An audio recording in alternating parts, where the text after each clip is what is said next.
پھر اسی طرح کھانا کھلانا، یعنی اس بات کی فکر ہونی چاہیے. آپ اپنا حساب کریں، سال میں کتنے لوگوں کو کھانا کھلاتے ہیں، کیلکولیشن کر لیں. آپ کے ساتھ کتنے لوگ کھانے میں شریک ہوتے ہیں، ہر مہینے کتنے لوگوں کو کھانا کھلاتے ہیں، ہر ہفتے کتنے لوگوں کو کھلاتے ہیں، ہر روز آپ کے کھانے میں پہنچے. بعض لوگ تو اتنے بخیل ہوتے ہیں کہ اپنے سروینٹ سے کام کروا لیتے ہیں لیکن ان کو کھانا نہیں دیتے. ہاں گھر میں بچا ہوا پھر بھی نہیں دیتے، یا ان کو دینے میں بہت ہی بخل سے کام لیتے ہیں. تو اس صورت میں انسان کو یا تو ان کا راشن لگا دینا چاہیے. ٹھیک ہے آپ نہیں ان کے لیے پکا سکتے، نہیں ان کے لیے اہتمام کر سکتے، نہیں ذمہ داری لے سکتے، کبھی آپ گھر میں ہیں کبھی نہیں ہیں، یا ان کے پکانے کا کوئی انتظام کر دینا چاہیے. یا پھر یہ ہے کہ خوشی سے ان کے ساتھ کوئی معاملہ طے کر لینا چاہیے کہ ان کو پیسے دے دیں کہ یہ تمہارے کھانے کے، یعنی اس نام پر دے دیں. وہ آگے جو بھی کریں لیکن آپ اپنی طرف سے کھانے کا صدقہ نکالیں، کیونکہ قیامت کے دن امن سے رہنے کا یہ موضوع ہے. ہر مہینے کسی کا راشن لگا دیں، بے فکر ہو جائیں. یعنی کئی فیملیز اتنی پور ہوتی ہیں 10,000 تنخواہ، آپ مجھے بتائیے 10,000 میں کیا گھر کا خرچہ نکلتا ہے؟ کیا صرف کھا بھی سکتے ہیں؟ اور کہاں یہ کہ انسان نے اگر کرایہ بھی دینا ہو اور بجلی کا بل بھی دینا اور بچوں کو اسکول بھی پڑھانا ہو تو بتائیے ان کا گزارا کیسے ہو سکتا ہے؟ تو اگر آپ ان کا کوئی ایک بوجھ بانٹ سکتے ہیں کہ آپ اس فیملی کا ایک راشن منتھلی لگا دیں، آٹا ہی دے دیں، دال دے دیں، چاول دے دیں، چینی دے دیں، کوئی چیز دے دیں، تو یہ آپ کا ان کو کھانا کھلانے یا پانی پلانے میں ثواب لکھا جائے گا. اور اس میں ضروری نہیں کہ صرف غریب لوگوں کو ہی دیں. اگر آپ کھاتے پیتے لوگوں کو بھی کبھی کھانے کو بلا کے کھانا کھلا دیں تو وہ بھی ثواب ہے. بس یہ کہ اسراف نہ ہو، ضائع نہ ہو، اور وہ کھا کر بیمار نہ ہو. یعنی اتنا نہ کھلائیں یا اتنا مہنگا نہ ہو کہ وہ آپ کی باقی بجٹ اتل بتل ہو جائے. اور چوتھی بات یہ ہے کہ جب لوگ سو رہے ہوں رات کو تو تم قیام کرو، اٹھ کے نماز پڑھو، تو تم سلامتی کے ساتھ امن سکون کے ساتھ جنت میں چلے جاؤ. جنت میں کچھ خوبصورت بالا خانے بلند عمارتیں ہیں. رسول اللہ صلی اللہ علیہ وسلم نے فرمایا جنت میں ایسے بالا خانے ہیں جن کا اندرونی حصہ باہر سے نظر آتا ہے اور بیرونی حصہ اندر سے نظر آتا ہے. ایک دیہاتی نے پوچھا یہ کس کے لیے؟ فرمایا اس کے لیے جو اچھی بات کرے، جو اچھی بات کرے، لمن اقام الکلام، عمدہ بات کرے، ضرورت مندوں کو کھانا کھلائے. جب لوگ رات کو سو رہے ہوں تو صرف اللہ کے لیے تہجد کی نماز پڑھے، اس کا ڈنڈورا نہ پیٹے. اسی طرح بری بات کہنے کے نقصان بھی ہیں.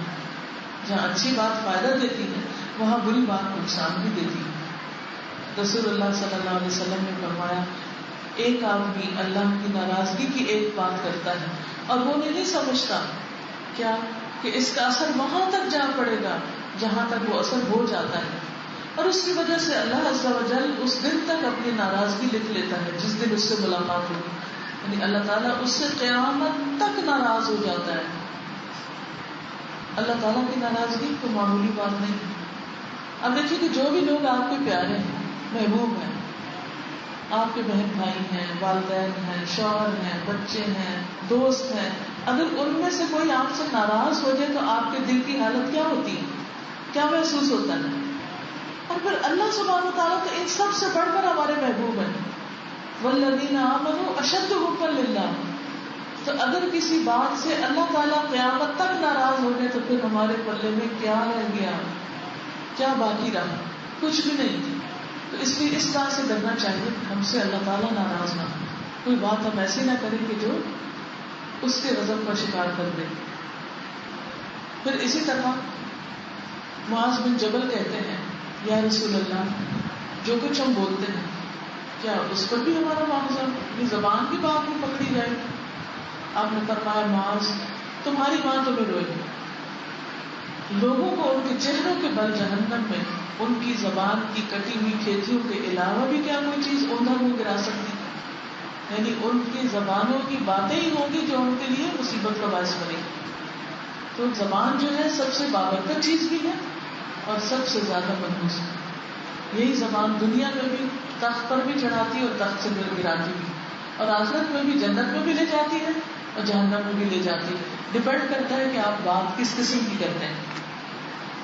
ابو ہریرہ کہتے ہیں انہوں نے رسول اللہ صلی اللہ علیہ وسلم کو فرماتے ہوئے سنا بندہ ایک ایسی بات زبان سے نکالتا ہے اور اس کے متعلق سوچتا نہیں کہ کتنا گناہ ہے، جس کی وجہ سے وہ دوزخ میں اتنی دور پھسل کے گرتا ہے، اتنی مشرق اور مغرب کی دوری، ایسٹ اور ویسٹ کا فاصلہ اتنا زیادہ وہ نیچے چلا جاتا ہے. تو اس لیے اگر انسان کو شک ہو کہ اس کی بات اچھی بات نہیں، یعنی ہوتا ہے نا بعض اوقات آپ بات کرنے لگتے ہیں یا لکھنے لگتے ہیں تو آپ کا دل کھٹک جاتا ہے کہ یہ کچھ ٹھیک نہیں لگ رہا، تو انسان شک بھی پڑ جائے تو اس بات کو چھوڑ دے، یا اس وقت قلم روک لے، یا اس وقت زبان روک لے جب آپ کو یقین نہ ہو پورا کہ یہ بات خیر میں آتی ہے.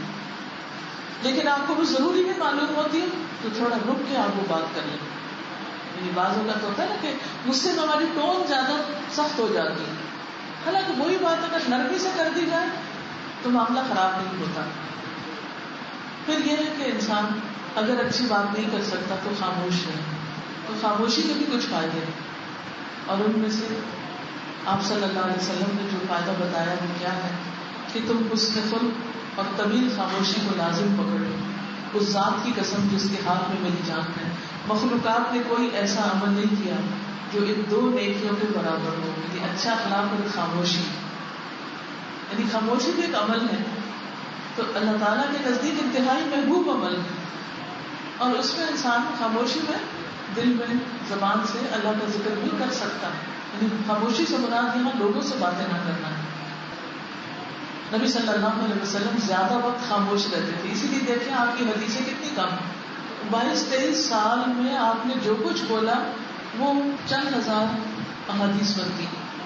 اگر ہمارے اعمال نامے لکھے جانے لگے، کتابوں کی کتابیں بن جائیں، تو آپ نے جو کچھ بولا صحابہ نے یا اس کو لکھ لیا یا زبانی یاد کر لیا اور پھر اس کو آگے روایت کیا. اگر آپ بھی ہماری طرح بہت لمبی باتیں کرتے تو پھر دین ہمارے لیے کتنا مشکل ہو جاتا. نبی صلی اللہ علیہ وسلم زیادہ وقت خاموش رہتے، کم ہنستے تھے، یعنی ٹھٹھے نہیں مارتے تھے. البتہ آپ کی موجودگی میں صحابہ اشعار بھی کہہ دیتے، شعر بھی سنا دیتے اور اپنے معاملات کا ذکر کر کے ہنستے بھی تھے، اور نبی صلی اللہ علیہ وسلم کبھی کبھی ساتھ مسکرانا شروع کر دیتے.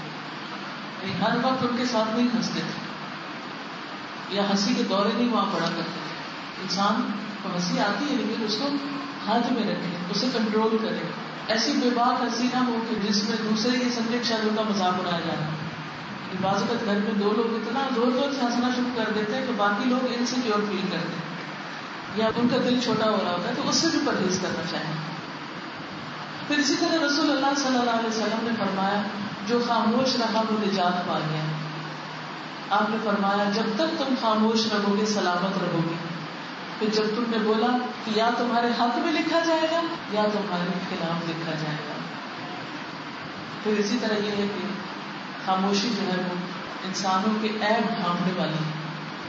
فرمایا جس نے اپنے غصے پہ قابو پا لیا، کنٹرول کر لیا، کیونکہ وہ تھوڑی دیر کا ابال ہوتا ہے، اللہ اس سے اپنا عذاب روک لے گا. سوچیے یہ چھوٹی بات ہے، جو غصے پہ قابو پا جائے گا اللہ اس سے اپنا عذاب روک لے گا. کیا مطلب اس کا؟ یعنی اس پر کوئی مصیبت آنے والی تھی، کوئی تکلیف آنے والی تھی، اللہ کی کوئی ناراضگی اس پر لازم ہونے والی تھی، تو اس نے کیا کیا؟ اپنی زبان کو روک لیا، غصے کو کنٹرول کر لیا، تو وہ عذاب اسے ٹل جائے گا. اور بعض اوقات انسان جب کسی بات پر اس کو غصہ آتا ہے اور وہ سمجھتا ہے کہ اب اس کا غصہ کرنا بالکل برحق ہے، بجا ہے، اور وہ غصہ کر لیتا ہے، تو آپ دیکھیں گے کہ اس کے پھر اثرات کہاں تک جاتے ہیں، کہاں تک جاتے ہیں. بعض اوقات انسان ایک غلط بولی ہوئی بات کی وجہ سے دور تک مصیبتوں میں مبتلا ہو جاتا ہے. کیونکہ ایک بری بات جو ہوتی ہے نا وہ ایک پتھر کی طرح ہوتی ہے جو ہم کسی کو مار دیتے ہیں. اب یہ بتائیے کہ جب آپ کو پتھر پڑتا ہے تو کیا آپ پھر چپ بیٹھتے ہیں؟ جس کو وہ پتھر لگے وہ کیا کرے گا؟ اس کا ریئیکشن کیا ہوگا؟ وہ جواباً پتھر مارے گا، اور ہو سکتا ہے جواباً وہ جب پتھر مارے تو پہلے کی آنکھ پھوٹ جائے. اچھا ابھی آنکھ پھوڑ کے چپ کر کے بیٹھ جائے گا، کیا ہوگا؟ ابھی اس سے بڑا پتھر مارے گا، شاید سر پھوڑ دے اس کو. کیا ہمارے ملک میں جو اخبارات آپ اٹھا کر دیکھیں، ٹیلی ویژن کو آپ دیکھیں، صرف اور صرف باتوں کی وجہ سے کس قدر فتنہ فساد ہے. صرف باتیں ہیں، ایک دوسرے کے خلاف بیان دے دیتے ہیں، وہ اس سے بڑھ چڑھ کر بیان دیتے ہیں. پھر وہ بیان بازی دشمنی میں بدل جاتے ہیں، پھر ایک دوسرے کی قتل و غارت ہوتی ہے. کتنے ہی قتل ہوتے ہیں صرف کس وجہ سے؟ باتوں کی وجہ سے. اس نے یہ بات کیوں کہی تھی مجھے، وہ بات کا انتقام لے رہے ہوتے ہیں. اور جب انسان اس غصے کو پی جاتا ہے، بس کنٹرول کر جاتا ہے، تو اللہ تعالیٰ عذاب ٹال دیتا ہے. وہ آگے آنے والی بڑی بڑی مصیبتوں سے انسان بچ جاتا ہے، دنیا میں بھی اور آخرت میں بھی. رسول اللہ صلی اللہ علیہ وسلم نے فرمایا جس نے اپنی زبان کی حفاظت کی اللہ اس کے عیبوں پر پردہ ڈال دے گا. پھر اسی طرح اچھی بات اور خاموشی اللہ کی رحمت پانے کا ذریعہ ہے. آپ نے فرمایا اللہ اس بندے پر رحم کرے جس نے کوئی بات کی تو فائدہ مند بات کی، خاموش رہا تو سلامت رہا. پھر ایسے شخص کو خوشخبری بھی دی. آپ نے فرمایا طوبی لمن ملک لسانہ، خوشخبری ہے اس شخص کے لیے جو اپنی زبان کنٹرول کر لیتا ہے. سبحان اللہ. یعنی آپ نے اس کو گلیڈ ٹائڈنگز دی، بشارت دی، خوشخبری دی، مبارک دی کہ جو اپنی زبان کنٹرول کر لے، اور اسے اس کے گھر میں کشادگی اور گنجائش دی، یعنی اس کا گھر اس کے لیے کافی. اور وہ اپنے گناہ پر رویا، یعنی اس کو رونا کسی کی باتوں پر نہیں آتا، اپنی غلطیوں پر آتا ہے. تو ایسا شخص خوش قسمت ہے، اس کے لیے خوشخبری ہے کہ اللہ تعالیٰ اس کے گناہوں کو معاف فرما دے گا اور اس پر اپنی رحمت نازل کرے گا.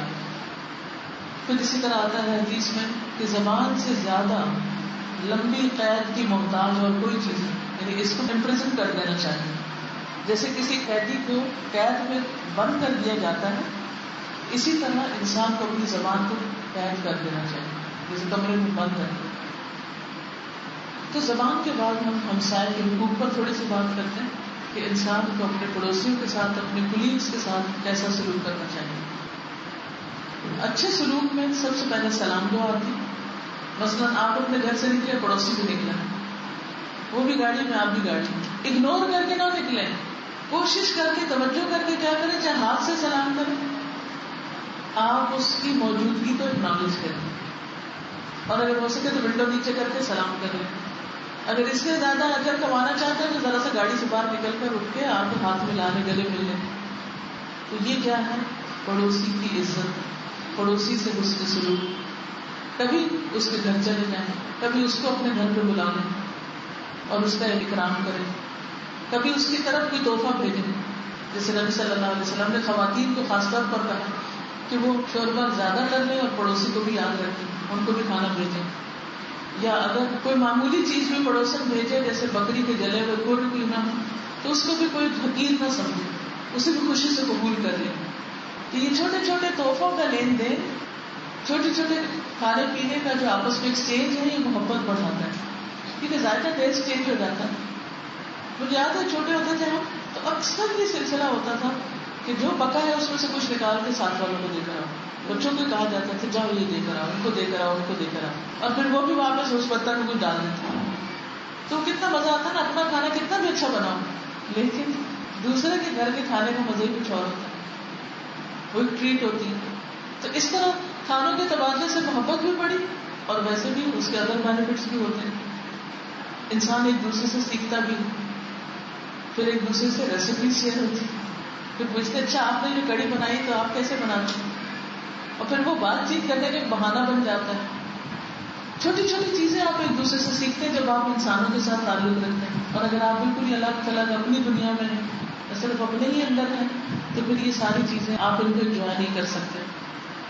پھر اسی طرح قرآن مجید میں بھی خاص طور پر ہمسائے کا خیال رکھنے کا حکم دیا گیا ہے. سورۃ النساء آیت نمبر 36 میں اللہ تعالیٰ فرماتے ہیں وَاعْبُدُوا اللَّهَ، اور اللہ کی عبادت کرو، وَلَا تُشْرِكُوا بِهِ شَيْئًا، اور اس کے ساتھ کسی کو شریک نہ ٹھہراؤ، وَبِالْوَالِدَيْنِ إِحْسَانًا، والدین سے اچھا سلوک کرو، وَالْيَتَامَىٰ، اور یتیموں سے، وَالْمَسَاکِینِ، اور مسکینوں سے، وَالْجَارِ ذِی الْقُرْبَىٰ، رشتہ دار پڑوسی سے، وَالْجَارِ الْجُنُبِ، ہمسائے پڑوسی یعنی اجنبی پڑوسی، اجنبی ہمسایا، وَالصَّاحِبِ بِالْجَنبِ، اور پہلو کا ساتھی، جیسے آپ لوگ ساتھ ایک دوسرے کے بیٹھے ہو، یہ پہلو کے ساتھی، ان کے ساتھ بھی اچھا سلوک کرو.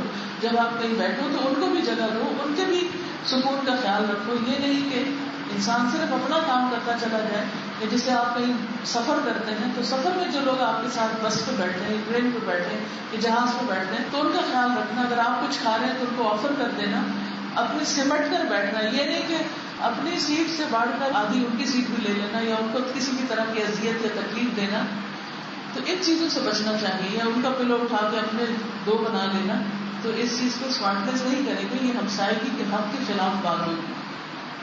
اور مسافر کے ساتھ اور ان کے ساتھ بھی جن کے مالک تمہارے دائیں ہاتھ بنے ہیں، یقیناً اللہ ایسے شخص سے محبت نہیں کرتا جو اکڑنے والا اور شیری مارنے والا، جو بڑی بڑی بڑھتی ہوئی باتیں کرے اور اپنے آپ کو بڑا اچھا انسان ثابت کرے. اللہ تعالیٰ کو ایسے لوگ پسند نہیں.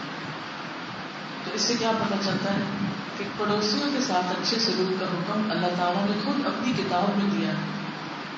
اسی طرح اللہ کا پڑوسی بننا. رسول اللہ صلی اللہ علیہ وسلم نے فرمایا اللہ تعالیٰ قیامت کے دن اعلان کریں گے کہ میرے پڑوسی کہاں ہیں، میرے پڑوسی کہاں ہیں. فرشتے پوچھیں گے اے ہمارے رب کسے زیب دیتا ہے کہ وہ تیرے پڑوس میں آئے. اللہ تعالیٰ فرمائے گا مساجد کو آباد کرنے والے، مساجد کو آباد کرنے والے کہاں ہیں، وہ تو میرے پڑوسی ہیں. یعنی قیامت کے دن اللہ تعالیٰ ان کے ساتھ خاص محبت کرے. اب مسجد کو آباد کرنا کیا ہے کہ آپ کسی مسجد میں جاتے ہیں، دیکھتے ہیں کہ لائٹس نہیں ہے، پنکھا نہیں ہے، بجلی کا بل نہیں دیا جا رہا ہے، یا وہاں رمضان آ رہا ہے جنریٹر نہیں ہے، تراویح لوگ نہیں سن پائیں گے، یا اور اسی طرح کارپیٹ پھٹا ہوا ہے، یہ گندا ہے، یہ کچھ بھی. تو مساجد کو آباد کرنا اور خصوصاً اپنے محلے کی مسجد کا خیال رکھنا یہ ہم پر لازم ہے. تو ایسے لوگوں کو اللہ تعالیٰ اپنا پڑوسی کہتا ہے. پھر اسی طرح رسول اللہ صلی اللہ علیہ وسلم نے فرمایا یہ بات انسان کی سعادت مندی کی علامت ہے کہ اسے نیک ہمسایہ، آرام دہ سواری اور کشادہ مکان میسر ہو. یعنی یہ خوش قسمتی کی علامت ہے کہ انسان کے پاس سواری بھی اچھی ہو، گھر بھی کھلا ہو اور اس کے ہمسائے بھی اچھے ہوں. پھر اسی طرح آپ نے فرمایا 4 چیزیں خوش بختی کی علامت ہیں: نیک بیوی، کھلا گھر، نیک ہمسایہ، اچھی سواری. اور 4 چیزیں بدبختی کی علامت ہیں: بری بیوی، تنگ گھر، برا ہمسایہ اور بری سواری. پھر اسی طرح یہ کہ جبریل علیہ السلام نبی صلی اللہ علیہ وسلم کو اتنی تاکید کرتے رہے اچھے ہمسایگی کے حق ادا کرنے کی کہ آپ نے سمجھا کہ شاید وہ ان کو ہماری وراثت میں بھی حصہ دار بنا دیں گے، یعنی رشتے داروں کے برابر کا مقام ہو جائے. تو اس لیے اس چیز کا بھی خیال رکھنا چاہیے کہ اس پر بھی توجہ رکھنی چاہیے. پھر اسی طرح عبداللہ بن عمر سے روایت ہے کہ رسول اللہ صلی اللہ علیہ وسلم نے فرمایا اللہ کے نزدیک بہتر ساتھی وہ ہے جو اپنے ساتھی کے لیے بہتر ہے، اور بہتر پڑوسی وہ ہے جو اپنے پڑوسی کے لیے بہتر ہے. تو ہمسایہ میں سے دوسرا ہمسایہ کون ہے؟ جو ہمارے ساتھی ہیں، دوست ہیں، فرینڈس. وہ بھی ایک طرح سے ہمسایگی میں آتے ہیں کیونکہ ہم زندگی کا ایک وقت ان کے ساتھ بھی گزارتے ہیں. تو اچھا دوست جو ہے یا اچھا کلیگ جو ہے یا اچھا ساتھی جو ہے جن کے ساتھ مل کر آپ کوئی کام کرتے ہیں. آپ میں سے کتنے لوگ گھر کے علاوہ کہیں باہر کام کرتے ہیں، اسکول میں، کسی انسٹیٹیوشن میں، کہیں؟ جی کافی لوگ ماشاءاللہ گھروں سے باہر بھی کام کرتے ہیں، کسی آفس میں جاب کرتے ہیں، کسی اسکول میں پڑھاتے ہیں، کسی بینک میں کام کرتے ہیں، کہیں پر بھی آپ کام کرتے ہیں. تو اس میں کیا ہے کہ جو اور لوگ آپ کے ساتھ کام کرتے ہیں، یا آپ اسٹوڈنٹ ہیں اور اسکول کالج پڑھنے کے لیے جاتے ہیں تو آپ کے ساتھ اور جو اسٹوڈنٹس ہیں وہ سب آپ کے ہمسائے ہیں، کیونکہ آپ دن کا ایک بڑا حصہ ان کے ساتھ گزارتے ہیں. وہ کیا ہے؟ ہمسائے. ایک تو ہمسایہ وہ ہوتا ہے جس کا گھر ہمارے ساتھ ہو، اور دوسرا ہمسایہ وہ ہے جو پہلو کا ساتھی ہے. پہلو کا ساتھی یعنی جن کے ساتھ مل کے ہم کام کرتے ہیں، ساتھ اٹھتے بیٹھتے ہیں، جوائنٹ وینچرز کرتے ہیں، ان کے ساتھ اچھا سلوک کرنا. تو نبی صلی اللہ علیہ وسلم نے فرمایا اللہ کے نزدیک بہتر ساتھی وہ ہے جو اپنے ساتھی کے لیے بہتر ہے، اور بہتر پڑوسی وہ ہے جو اپنے پڑوسی کے لیے بہتر ہے. عبداللہ بن مسعود کہتے ہیں کہ آپ نے رسول اللہ صلی اللہ علیہ وسلم سے پوچھا مجھے کیسے معلوم ہوگا کہ میں اچھائی کر رہا ہوں یا برائی کر رہا ہوں، مجھے کیسے پتا چلے گا کہ میں اچھا ہوں یا برا ہوں؟ تو نبی صلی اللہ علیہ وسلم نے فرمایا جب تمہارے ہمسائے کہیں کہ تم نے اچھا کام کیا تو تم اچھے، اور جب وہ کہیں تم نے برا کیا تو تم نے برائی کی. تو گویا انسان اپنی ویلیو، اپنی قدر و قیمت اپنے ساتھیوں کی نظر میں دیکھے کہ وہ آپ کے بارے میں کیا امیج رکھتے ہیں. مثلاً آپ کسی اسکول میں پڑھاتے ہیں تو سوچیے آپ کے جو شاگرد ہیں وہ آپ کو کیسی ٹیچر سمجھتے ہیں. ہم سب کو معلوم ہے نا کہ ہم بھی اپنے ٹیچرز کے بارے میں کیسے کیسے گھر آ کے تبصرے کرتے رہے جب ہم پڑھتے تھے اسکول والے. ہماری یہ ٹیچر بہت اچھی ہے, ہماری یہ ٹیچر سخت ہے, یہ ٹیچر ایسے ہیں, یہ ایسے ہیں, یہ ایسے بولتی, ایسے بیٹھتی, ایسے کھاتی. ایک ایک چیز ان کی آپ کے گھر میں ضرور ڈسکس کرتے تھے. بعض اوقات امی تنگ آ جاتی تھی کہ اب اسکول سے آ کر بھی تم لوگ اسکول میں. ہم بہنیں آپس میں یہ بھی شیئر کرتی تھی, ہماری کلاس میں اس نام کی لڑکی ہے, بتاؤ تمہاری کلاس میں اس نام کی لڑکی ہے, اچھا ہمارے میں تو یہ ہے, تمہارے میں یہ ہے. مقابلہ بازی چل رہی ہوتی تھی. ہمارے اتنے ٹیچر آتے ہیں, تمہارے کتنے ٹیچر آتے ہیں, ہماری ٹیچر نے ایسے کپڑے پہنے ہوئے, تمہاری ٹیچر نے کیا پہنا ہوئے, ہماری ٹیچر اس طرح بولتی, پھر اٹھ کے کھڑے ہو جاتے, پھر چال چل کے دکھاتے, ہماری ٹیچر ایسے چال چلتی. تو اتنا زیادہ امپیکٹ ہوتا ہے بچوں پر ٹیچر کا کہ وہ بچپن میں کیا بڑے ہو کر بھی نہیں بھولتے. تو اگر آپ کسی وجہ سے ٹیچر ہیں, کہیں پڑھاتی ہیں, تو آپ ضرور دیکھیے کہ بچوں پر آپ کا امیج کیا ہے. یہ تو نہیں آپ ان کے سر پہ ایسے سوال ہیں کہ ڈانٹ ڈانٹ ڈانٹ کے آپ ان کو ایک چھوٹا سا بھی کانسیپٹ سمجھانا ہو تو آپ صرف ڈانٹ ہی گئے ان کو, اور انہیں ٹائم ہی نہ دیں کہ وہ کچھ سیکھ سکیں. یہ بعض بچے جو ہیں ان پر ترس آتا ہے کیونکہ ان کی مائیں ان کے ساتھ بہت زیادتی کرتی ہیں. ڈانٹ بٹھاؤ, کان کھینچنا, انگلیاں مروڑنا, دھکے دینا, بال نوچنا, یعنی معمولی سی چیز ہے. ان سب چیزوں کے بارے میں بھی حساب ہوگا, اللہ تعالیٰ سے پوچھو. اسی لیے کچھ بچے اپنے دل میں ہر وقت ماں باپ کے خلاف نفرت رکھتے ہیں, اور وہ سوچتے ہیں کہ جب موقع ملا گھر سے بھاگ جائیں. اور کتنے یانگ بچے گھروں سے بھاگ بھی جاتے ہیں اور باہر نکل کے اس سے بڑی مصیبتیں پڑتی ہیں. اور کتنے ایسے نکلے ہوئے بچے اغوا ہو جاتے ہیں کہ دوسروں کے ہاتھوں میں ساری زندگی کے لیے بک جاتے ہیں. تو اس لیے ساتھیوں میں اپنا امیج بہتر بنائیں. یہ نہیں پریٹینڈ کرتے, حقیقت میں اچھے ہو جائے تو امیج خود ہی اچھا ہو جائے. اگر آپ کسی آفس میں مل کے کام کرتے ہیں, 3-4 لوگ اکٹھے کام کرتے ہیں, تو اس میں آپ دیکھیے کہ آپ کے تعلقات کیسے ہیں. آپ کے پاس بہت جسٹیفیکیشن ہو سکتی ہے کہ دوسرا اچھا نہیں اس لیے میں اچھی نہیں. آپ آغاز کر دیں, آپ شروع کر دیں, آپ اچھے بن جائیں. اور ساتھی کا احترام کریں. احترام واجب ہے, اکرام واجب, کیونکہ یہ فل یکرم کا لفظ آیا ہے کہ عزت کریں اس کی. اور اگر آپ برابر سے منہ توڑ جواب دیتے جا رہے ہیں, ایک دوسرے کو تانے دے رہے ہیں, ایک دوسرے کے اوپر الزام تراشی کر رہے ہیں, تو آپ فل یکرم جارحو نہیں کر رہے. بڑی سے بڑی بات بھی کہنی تو اسے حوصلے تحمل سے کہہ دیجیے. بڑی محفل میں دوسرے کو بدنام نہ کیجیے, دوسرے کے ساتھ زیادتی نہ کیجیے. تو اس لیے اللہ کے ہاں یہ ساری گواہیاں آپ کی لکھی جا رہی ہیں, اور بندے بھی آپ کے حق میں یا آپ کے خلاف گواہ ہوں گے کہ آپ کیسے ساتھی ہیں, کیسے بیچ میٹ ہیں, کیسے روم میٹ ہیں, کیسے کلاس میٹ ہیں. یہ سب چیزیں آپ کے حق میں یا آپ کے خلاف لکھا جا رہا ہے. پھر اسی طرح آپ نے فرمایا کہ بہتر پڑوسی وہ ہیں جو اپنے پڑوسی کے حق میں بہتر ہیں, یعنی گھروں میں جو ساتھ ساتھ رہتے ہیں. اور اچھائی اور برائی کا معیار بھی یہی ہے کہ اگر وہ اچھا کہیں تو تم اچھے, اور اگر اچھا نہیں کہتے آپ کو, مثلا آپ سمجھتے کہ آپ اچھے ہیں لیکن وہ آپ کے خلاف شکایت کرتے ہیں, وہ آپ کو اچھا نہیں سمجھتے, کیسے آپ اچھے ہو سکتے. پھر اسی طرح آپ صلی اللہ علیہ وسلم نے فرمایا جب تمہارے پڑوسی تمہاری تعریف کرے تو تم محسن ہو, اور اگر تمہارے پڑوسی تمہاری برائی کرے تو تم گنہگار ہو. یعنی پڑوسی کی خلاف گواہی بھی گناہ لکھی جاتی ہے انسان کے نامہ اعمال میں. تو انسان نے کیا کمایا, کیا ہاتھ آیا اس کے.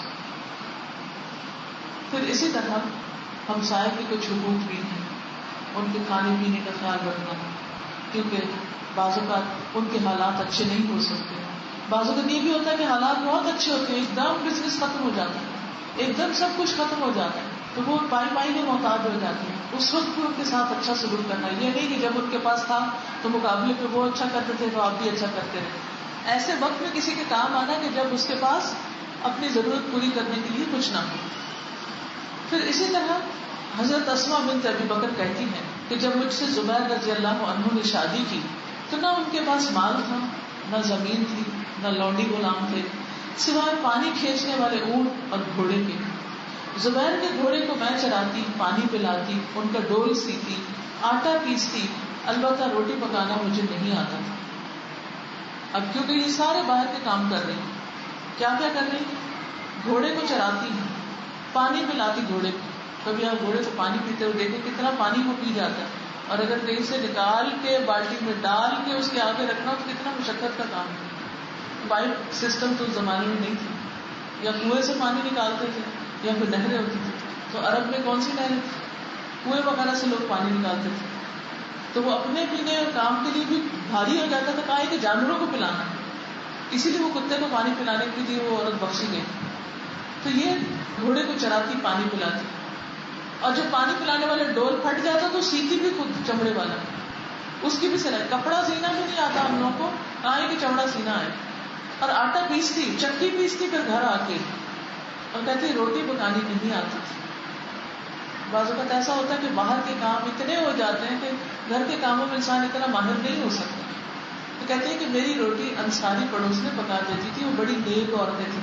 اب یہاں جو وہ کہہ رہی ہے نا میری ہمسائیاں بڑی نیک عورتیں تھیں، کیا ہمارے ہمسائے بھی کہتے ہیں ہماری پڑوسن بڑی نیک عورت ہے، مشکل وقت میں فوراً کام آتی ہے، ہم تو بالکل رشتے داروں کی طرح رہتے ہیں.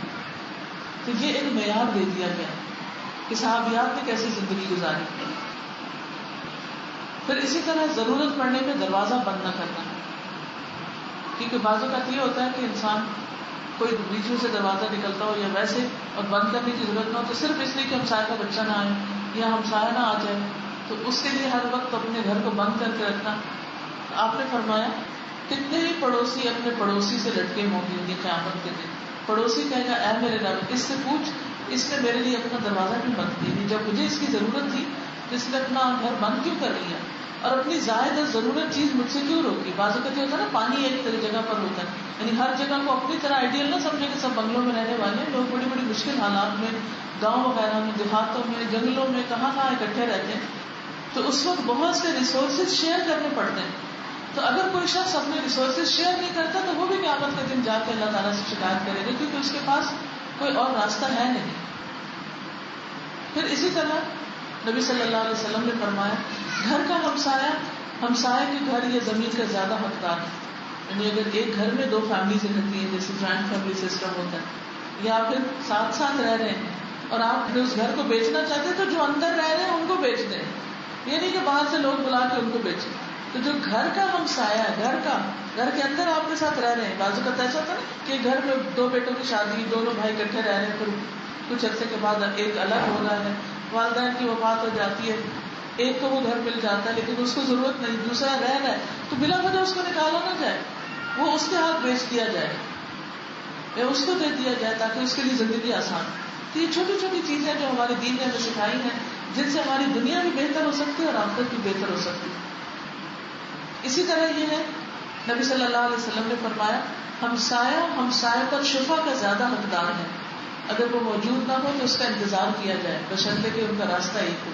یعنی اگر کوئی گھر بیچنا چاہتا تو پہلے اپنے ہمسایہ کو بتایا کہ میں گھر بیچ رہا ہوں، تمہیں تو نہیں چاہیے، کیونکہ اس طرح وہ اپنا گھر توڑ کے کھلا کر لے گا اگر اس کو یہ گھر مل جائے. پھر اسی طرح پڑوسی کو اذیت نہیں دینی چاہیے، تکلیف نہیں دینی چاہیے.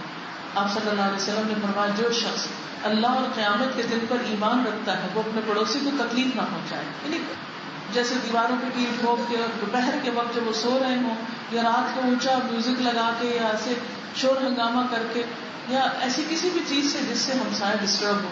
اب بعض اوقات یہاں میں نے دیکھا کراچی میں کہ رات کی محفلیں ہوتی ہیں، اتنا لاؤڈ میوزک ان کے اندر ہوتا ہے کہ پورا محلہ اس سے متاثر ہوتا ہے. امتحان دینے والے بچے پڑھائی نہیں کر سکتے، بیمار سو نہیں سکتے، جنہوں نے صبح کام پہ جانا ہے وہ آرام نہیں کر سکتے. تو ان تمام چیزوں سے بھی پرہیز کرنا چاہیے. نبی صلی اللہ علیہ وسلم نے فرمایا اللہ کی قسم وہ ایمان والا نہیں، وہ ایمان والا نہیں، وہ ایمان والا نہیں. عرض کیا گیا کون یا رسول اللہ صلی اللہ علیہ وسلم؟ فرمایا وہ جس کے شر سے اس کا پڑوسی محفوظ نہ رہا، اس کا تو ایمان ہی کوئی نہیں.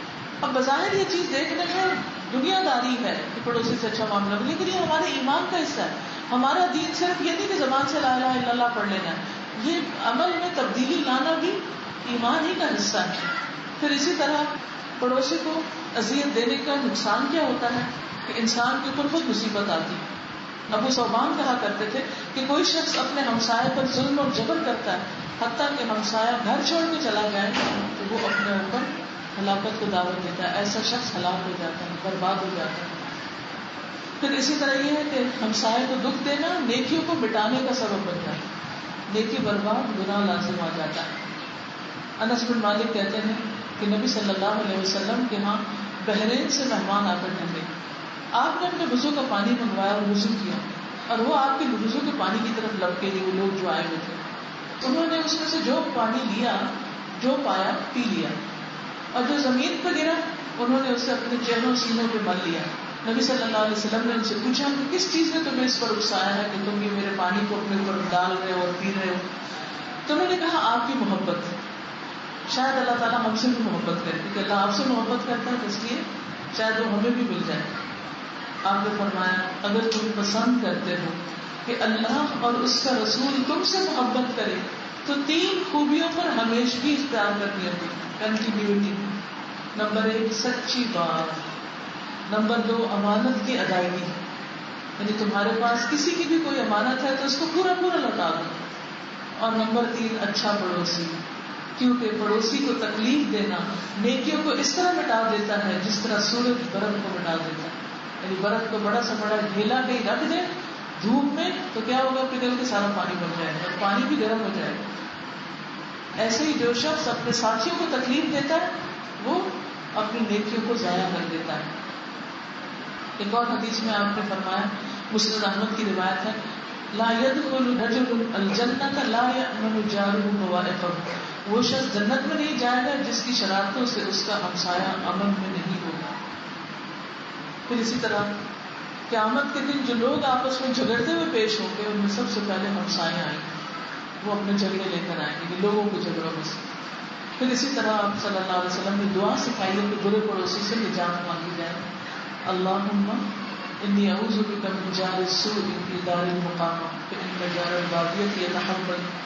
اے اللہ میں برے پڑوسی سے ہمیشگی کے گھر میں، یعنی جو پرماننٹ ریزیڈنس ہے دنیا میں، اس میں برے پڑوسی سے پناہ مانگتا ہوں، کیونکہ جو مقامی رہائشی پڑوسی ہے وہ پھر الگ نہیں ہوتا. ہاں جو جنگل میں ہوتا ہے وہ تھوڑی دیر کے لیے ملتا ہے اور پھر چلا جاتا ہے. تیسری اور آخری چیز ہے مہمان نوازی، تو مہمان کی عزت کرنا جتنی استطاعت ہے. تھوڑا مال ہے تو تھوڑی چیز کے ساتھ، زیادہ ہے تو زیادہ چیز کے ساتھ. ابراہیم علیہ السلام کی مثال قرآن مجید میں آتی ہے کہ کس طرح جب ان کے پاس فرشتے آئے تو انہوں نے ان کو مہمان سمجھ کر ذرا انتظار نہیں کیا، پورا بچڑا ڈھونڈ کر لے آئے. بچڑا بکرا نہیں ہوتا، گائے کا بچہ ہوتا ہے، وہ بکرے سے بھی بڑا ہوتا ہے. تو وہ پکا کر ان کے کھانے کے لیے لے آئے اور پھر دیکھا کہ وہ کھا نہیں رہے. یہ نہیں پوچھا اچھا کیا کھائیں گے، کیا پیئیں گے، پانی پیئیں گے، چائے پیئیں گے. وہ کیا پانی پینا، اچھا ٹھنڈا پیئیں گے، گرم پیئیں گے. اگر وہ کیا ٹھنڈا پیئیں، اچھا لیمو پانی کو یا شربت ڈالیں، اور وہ کیا شربت ڈالنا، کون سا والا نورس پیئیں گے، سمرقند پیئیں گے.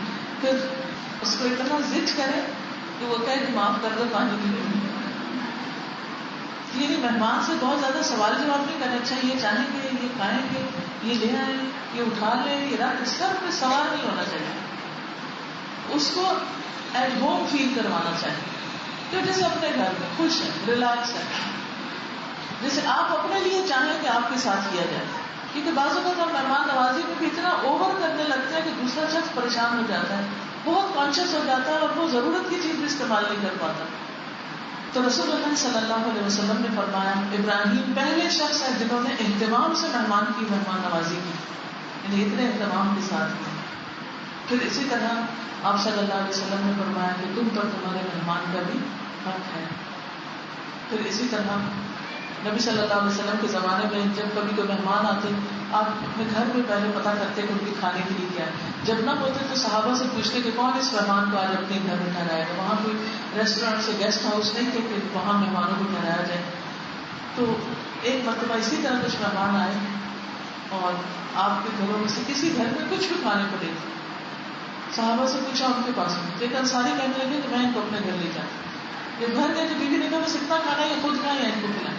تو انہوں نے اپنے بچوں کو بھوکا تھپکا کے سلا دیا اور خود چراغ بجھا کے پاس بیٹھ گئے اور یوں شو کیا جیسے کھا رہے ہیں، حالانکہ خود نہیں کھا رہے تھے، مہمان کو کھلا رہے. یہ ہے اکرام. تو ان کے حق میں قرآن مجید میں آیت نازل ہوئی وَيُؤْثِرُونَ عَلَىٰ أَنفُسِهِمْ وَلَوْ كَانَ بِهِمْ خَصَاصَةٌ وَمَن يُوقَ شُحَّ نَفْسِهِ فَأُولَٰئِكَ هُمُ الْمُفْلِحُونَ. کہ وہ دوسروں کو اپنے نفسوں کو ترجیح دیتے ہیں اگرچہ وہ خود فاقے میں ہوں، اور جو اپنی طبیعت کے بخل سے محفوظ رکھا گیا تو ایسے ہی لوگ فلاح پانے والے.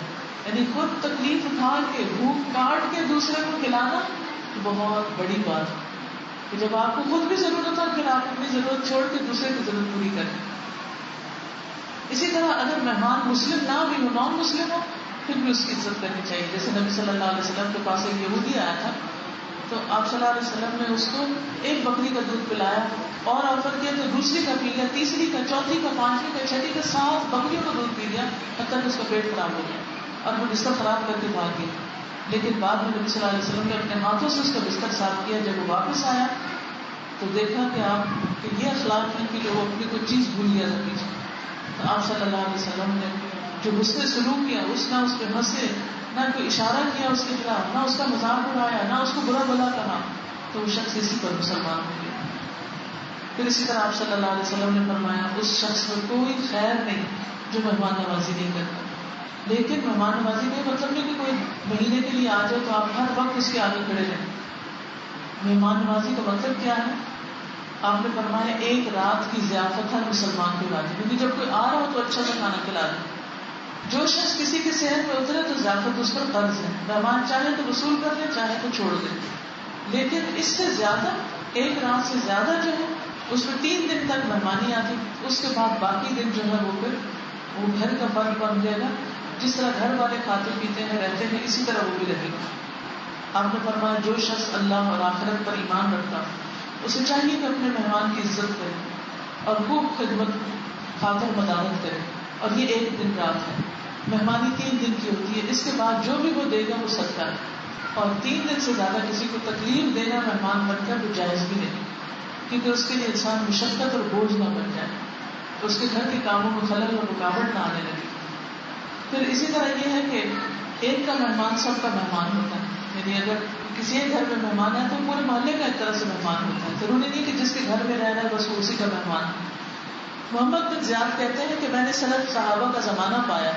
یہ لوگ ایک ہی جگہ پر اپنے اہل و عیال کی طرح زندگی بسر کرتے تھے, اکٹھے رہتے تھے. کبھی کبھی کسی کے پاس مہمان آ جاتے اور ان میں سے کسی ایک کی ہڈیاں چولہے پہ ہوتی, مہمان والا اس کو اپنے مہمان کے لیے لے جاتا, مالک اپنی ہڈیاں کو گم پاتا تو پوچھتا میری ہڈیاں کون لے گیا؟ تو مہمان والا کہتا کہ ہم لے گئے کیونکہ ہمارے گھر مہمان آ گئے. تو وہ دعا دیتا کہ اللہ تمہیں اس میں برکت دے. اسی طرح روٹی پکاتے ہوئے بھی یہی صورت حال ہوتی کہ اپنے گھر میں تو جا کے دوسرے کے گھر سے اٹھا لایا اور مہمان کو کھلا دی. اور فرمایا ان کے گھروں کے درمیان کانے کی دیواریں ہوتی تھی جیسے ہماری کچی بستیاں ہوتی ہیں, اس طرح کے ان کے گھر سے لے کے ایمان اور عمل اور اخلاق اور درجہ اور مقام دیکھ کے کتنا بڑا. تو انسان کی اصل قیمت اس کے مال کے ساتھ نہیں, اس کے اخلاق کے ساتھ ہے. پھر اسی طرح تکلف نہیں کرنا چاہیے, یعنی اتنا تکلف کا انسان پھر پناہ مانگنے لگے اور پھر ہر وقت مہمانوں کو کوستا رہے کہ مہمان آ گئے, مہمان آ گئے, اور جو کام گھر میں نہ ہو اس پر اس کا ذمہ دار مہمان کو ٹھہرائے, اس کے آنے کی وجہ سے کام نہیں ہو رہا. تو یہ چیز بھی مہمان نوازی کے خلاف ہے.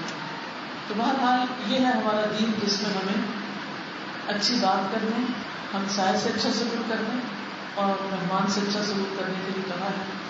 اگر انسان اس پر عمل کرے تو اس کی زندگی خوشگوار ہو جائے. لیکن عمل اسی وقت ہوتا ہے جب علم ہوتا ہے. تو ہم یہ چاہتے ہیں کہ یہاں پر بھی پراپر کلاسز بنے, پراپر انسٹیٹیوٹ بنے, لوگ سیکھیں, مائیں سیکھیں, لڑکیاں سیکھیں, تاکہ پھر وہ آگے نسلوں کو سکھائیں اور معاشرے کے اندر ایک خوشی اور خوشحالی پیدا. اللہ تعالیٰ آپ سب سے راضی ہو, آپ کے وقت, جان, مال, ہر چیز میں برکت ڈالیں. پھر اسی طرح یہ ہے کہ اللہ تعالیٰ آپ سب کے بال بچوں کو آپ کی آنکھوں کی ٹھنڈک بنائے اور آپ سے راضی ہو جائے. وآخر دعوانا الحمدللہ رب العالمین. سبحانک اللہم وبحمدک, اشہد ان لا الہ الا انت, استغفرک واتوب الیک. السلام علیکم ورحمۃ اللہ وبرکاتہ.